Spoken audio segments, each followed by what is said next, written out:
Right there, Dad. What I want you to tell me about is the ages of the zodiac, in your opinion. The ages of Zodiac, I first came across reading the 70s literature. Well, at university with the postgraduates, we all used to discuss mysticism and the Neolithic sites Yep. and so on. Mm. And actually, what we all talked about was the idea that the ages, each astrological age is 2,600 years, so that there is a great year when we go through all the ages. So the ages are the signs of the zodiac. So like you go from The Aquarius, ages are the sign of zodiac. right, and do they follow the signs that we have every year? Do they follow that same process? The same. You get the same sign of the zodiac. So you get Capricorn, then you get Aries, then you get then you get Aquarius, then you get Pisces. They all fit neatly in a circle. Right. And actually, the world, the dragons of China and everybody's Indian serpents are actually an allusion to time itself. Yeah. Time itself is the serpent, and it eats. When it eats people in the picture, it's eating gods and pulling them down into time. So when a god wants to visit the earth, they are stuck with this idea from going from 4 dimensions into 3 dimensions. And it's a very tight jacket. It's as if our spacemen wanted to go to Mars or something and would have to do whatever they do. The actual fact that we read about with all this stuff is an allusion to the gods live in 4 dimensions, which is very hard for most people to visualize, or anybody. And when they want to come and live in 3 dimensions like we do, they have to live in time. Time doesn't exist for them. Ordinarily, time is meaningless. But when they come to the earth, they have to be absorbed into the time framework, which is the basis of a lot of scientific discussion in the world. I mean, like Newton had his, and Einstein had ideas of time which became different. That Newton's idea that it was fixed seemed to lead to discrepancies, and the revelation of Einstein was to realize that it doesn't. Time is flexible, if you like it. Yep. Relativity? Sorry? Relativity. No. So, yeah. Okay. So general relativity. Yes. Yeah. So you were going to tell us about the 2,600 years of each age, and then you were going to talk about the Leo and the Leo before it. Okay, I've covered time. Actually, Sorry. what they are about time, and as the dragons and the serpents and so on. Yeah. And actually, the ages are defined by the stars that rise in front of the morning sun on the spring equinox. So every year, the stars of Aquarius, for example, now, are rising just before the sun emerges on the autumn equinox, the spring equinox. There's a spring equinox, isn't it? Spring equinox? Yeah, on the spring equinox. And then every 2,600 years they change, because the stars, from our point of view, are actually moving. And you are able to observe these stars, and they change every 2,600 years. And so after 26,000 years, you're right back again where you were 2,000. Are there only 10? What? Are there only 10 signs of the zodiac? Any? Are there only 10 signs? 12. So it's not 2,600. It's not 26,000. Oh, the sum goes wrong, but it is basically is taken from that. Okay. All right. Sorry. Beg your pardon. No, you're right. It is a discrepancy. It's a small arithmetical discrepancy there. I mean, these change. Okay. Is it not 12 times 2,600? What? Is it not 12 times 2,600 for one complete cycle? Yes, probably, yes. Okay, all right then. Yes, Yeah. that's what it should be, yes. Yeah, okay. Well, that's what, yeah, and so when you're talking about historical time, we go back to the Greeks, I suppose, and the Romans, but prehistorical time, we are going back to the Neolithic ages, which is what interested us as students. Yep. And we were looking into that, and the myth was of these ages, and it does seem as if it is possible to date prehistorical dates by allusion to the astrological ages, and that actually the major point of issue, Stonehenge and Avebury, actually mark the change from Taurus into Aries. What happened before was that the bull people, and there were sacred herds of oxen, stopped at the end of the age when the stars changed, and the new god took over, who was lion gods, people, and they killed all the sacred herds, and they actually took over the world that we know it, as we know it. And it was like the Beaker people. If you look at the Beaker people, there was an influx of people from the continent to England in about 2800 BC, I think. And for example, if you look at a beaker pot, its shape is the same as the constellation of Taurus. So that there were people trying to make out they were Taurians, they were the old people, and there were new people who were very aggressive and willing to kill everybody, which there hadn't been before. And this empires arose, that the history of humanity became very martial. Notice the allusion to Mars. And the Jews, as a chosen race, were actually chosen by the Taurians, the bull people. They were chosen race to keep alive the doctrines of the Taurian culture that the Leo people were trying to erase. So you could say that the great scandalous massacres of history, like Caesar trying to kill all the Gauls, the Romans were martial people, and they tried to kill everybody who are quite happy to commit genocide.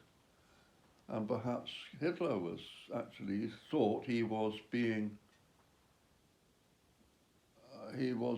God's work. It was a fatwa. Or in his own way, Hitler was a curious man. But Can you tell me about? You told me that the cave in Germany, and the half lion, half man drawing in the cave. That you can look up very easily on Wikipedia, this lion man, but actually, just as Hitler was coming to power, he was very, very interested in prehistory, and he spent a lot of money on it. Nobody knows why, but I'm suggesting here a reason. He was looking for viability for his cause, which was to wipe out the Jews. He was doing lion god work. He was erasing because what actually happened was this, to put it in context, is the beginning of the age of Pisces. There was a huge problem of whose age it was. It was no longer the lion people's age. It was going to be the bull people's age. And that's why the Romans tried to kill Jesus, because Jesus is descended from Enkidu and he's the Son of Man. And actually, everyone's why the Messiah was such a big deal, and why were people looking at the stars, was that they had this enormous problem, was that this ruling martial people were due to just say, okay, thanks chaps, time to get out of the way and let you in and out. Of course they weren't going to do it. So the Christianity is a Roman religion. And so the Christians have spent most of their early years in killing people and destroying evidence of the fact that they had usurped the age which actually belonged to the Taurians. And I feel personally that that is what is, if you like, conspiracy theory. I think that is what people try to conceal, is by killing people. And I think probably Islam is in the same boat, because that's, well, the thing about the Old Testament is it's actually written by lion people. The Jews had to survive and they were being killed, and in order to survive, they pretended that they could be lion people. They had a problem because they knew that coming up they were going to be killed. So this was around 4,400 BC, was it? Yeah, around about 400 BC, I suppose, the Old Testament.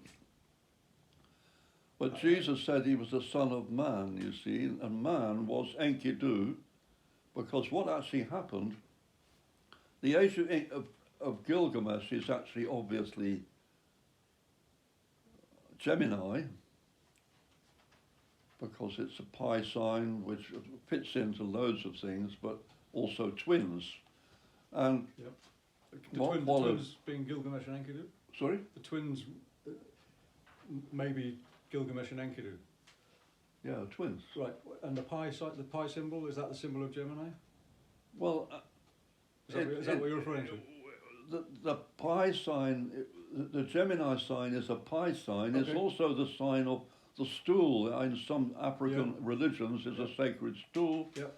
And it's actually called also the gateway. Yep. Yeah.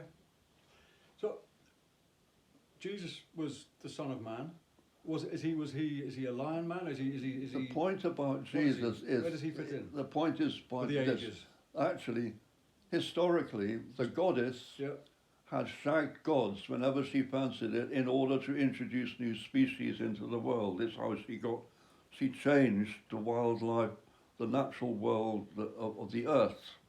Time, she's in charge of time. She's trying to bring spirit into 3 dimensions. That's basically where they're at. Anyway, well, the point about Enkidu dying is he became the corn god. Enkidu became the corn god. That is, the corn sprouted out of his body, that the earth became his body. And when Jesus says, "This is my body, eat this," and he is saying, I am the son of Enkidu. Right. I am a man. I am an animal infused with spirit, which was the purpose of the goddess, was to do that is what humans are. Humans are gods taking on their spacesuits, their time suits. And Jesus is saying, look, I am a master. I am a master human. The Romans will torture me. I must die in the worst possible death that any of you can think of, and I will survive. And that is in order that you humans can become the new Taurians. The new Taurians are going to be the sons of man. Okay. But the Jews, everybody knew this, that this is what would happen, and so the Jews had to survive. So they rewrote the Old Testament. It's not the Talmud and that other sacred writing, it's a new one, which allowed them to survive by saying, look, it's okay, we've made peace with you, you can leave us. You can let us live with you. And the parables, for example, of Samson and the lion, he kills the lion, but in the carcass of the lion, the bees grow, make a nest, famously. That he is trying to say, we are bees, we are not. Samson is Gilgamesh, and the body of the lion takes on the illusion of being his son, which actually became the sheep, Aries, the sheep, and their son was going to be something that's happening now, right now, in Aquarius. But the Jews, well, the Romans decided that they could, their best survival strategy in view of the power of Jesus was to capture him, to adopt him, eat him up, write the Old Testament, start the Roman Catholic Empire, but it's based on Jesus being a man who showed that a man could be a god, and that actually the survival rites, that is what happens after death, traditionally in Avebury, that's when the Bull people could go through the rituals that allowed them to go back to the stars because they were gods. Jesus said, look, my life is going to be my escape route that I give to you. All you have to do is use my name, and you will time travel when you die. You will go back to my life and find that you can go back to stars like that. Our destiny is to be gods in the stars. So, okay, Dad. So Avebury, you're saying, is a channel, Yes, right, for people to go back to being spirit. yes, actually the channel goes back to Orion. Right. Earlier you were talking to me about the flood The flood, yes. and how we can determine when the flood was, and you kind of you said that it might be linked to what I asked you about earlier, but you wanted to carry on with this story. Well, what makes sense out of It's to do with the cave in Germany, you were telling me. The Lion Mound, Leo, not this time round, but the previous time. right, 37,000 years ago. Is it?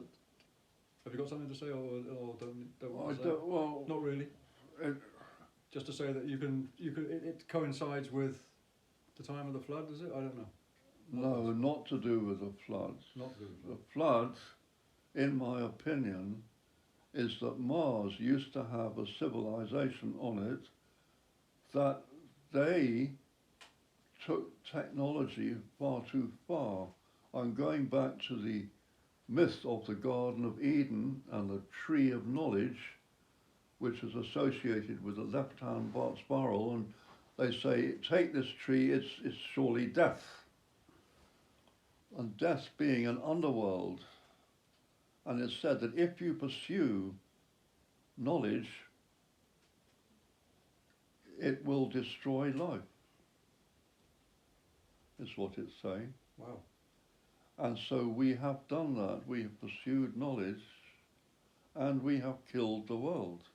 So hang on, this sounds a bit like what the Islamic extremists are doing. They go around destroying, they stop people from learning, and they destroy museums and places that keeps. Well, that's where it comes from. So it's to basically stop us from destroying ourselves.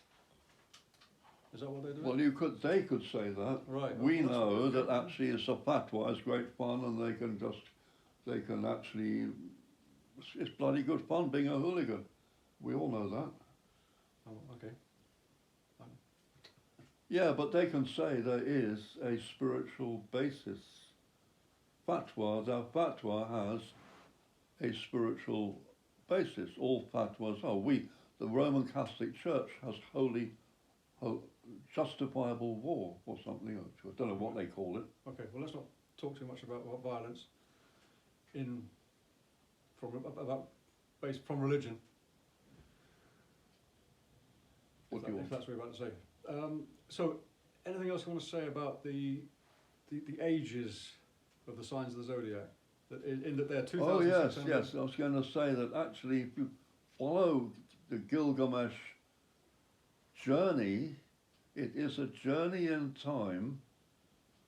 I think it goes back 130,000 years. I can't remember offhand. I wrote it down in one of my first pamphlets, but I'll never be able to retrieve it properly. But it does. I think then I worked it out that he has 5. In his journey, he has camps, and basically they are every 26,000 years. It's a camp, and he has 5 of them, which takes you back to 120,000. Yeah, okay. And he's saying then, Noah is saying that 130,000 years ago, he survived the flood in an ark. Mm-hmm. And what he's basically saying is that they colonized the Earth. The Earth is the ark. So that when Mars was destroyed, all the Martians died and went into the universe as spirit people. Yeah. And the Earth is retracing the path of Mars in the past and trying to pick them up. They're trying to pick them up out of space when the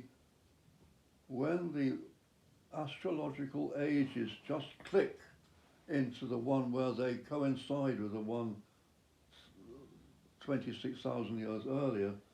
It is like we've got to synchronize the ages and pick up. So it's kind of like Leo then synchronizing with Leo. Yeah, when you get back to Leo, then you can pick up the survivors. Oh, really? And when you get back to Aries, wow. So that you're picking up the survivors. The Earth picks up survivors. From its previous age? From a previous, Martians, Previous coinciding Yeah, age. dead Martians. The spirits of dead Martians are picking them up. Yeah. And they are reborn as people. And what the bitch of the women was saying that we're fed up with having to give birth to Martians because that is what Gilgamesh does when he shags them. He actually puts a Martian spirit into their embryo. Wow. And they were complaining about that. Not surprised. And the goddess said, what shall I do? Because I don't like it either. And the god said, well, actually, you could create a new race of people that is from the earth itself. So Enkidu, she makes one, it's Adam.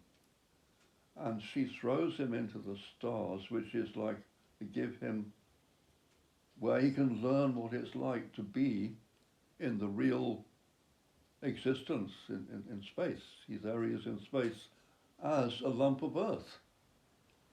Here I am experiencing the God's world. And then I have to, it's so nice, I like it, but actually I'll seduce you back by saying, look, actually sex is much more fun than anything you're doing out there. So that's actually what happened, and he came back. Oh, okay. This is Adam came back? Yeah. Right, okay. Adam As in is Adam Mars. and Eve. As in Adam and Eve. Adam is Mars. Right. Eve is the goddess. The Right. snake is time. Okay. The tree of knowledge is the left-hand spiral. We'll come The back tree to of that. life is the right-hand spiral, Okay. the left seven coil. All right, we'll talk about those later on. All right, Dad, anything else you want to say? Do you think that's okay? That'll do. Good. All right. Nice one. Thank you.